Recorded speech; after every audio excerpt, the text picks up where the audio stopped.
আসসালামু আলাইকুম, সবাই কেমন আছেন? আজকে চলে আসলাম আপনাদের মাঝে।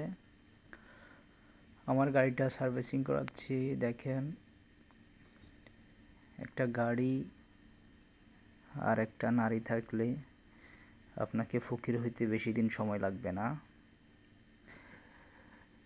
নারীকে নিয়ে প্রতি সপ্তাহ মার্কেটে যাবেন, আর গাড়িকে নিয়ে প্রতি সপ্তাহ গ্যারেজে যাবেন।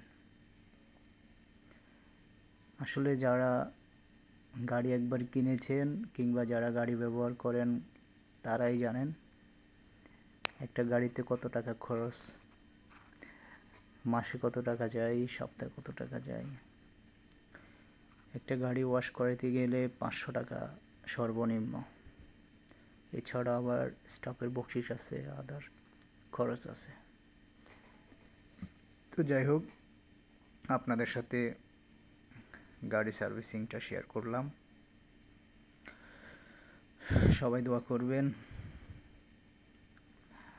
আর আপনারা বলেও যারা গাড়ি কেনার প্ল্যান রাখছেন কিংবা গাড়ি কিনবেন, তারা গাড়ি কেনার চেষ্টা করবেন না।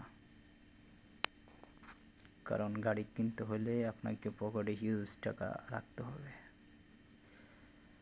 আমি এসি ফিল্টার চেক করলাম, এয়ার ফিল্টার চেক করলাম,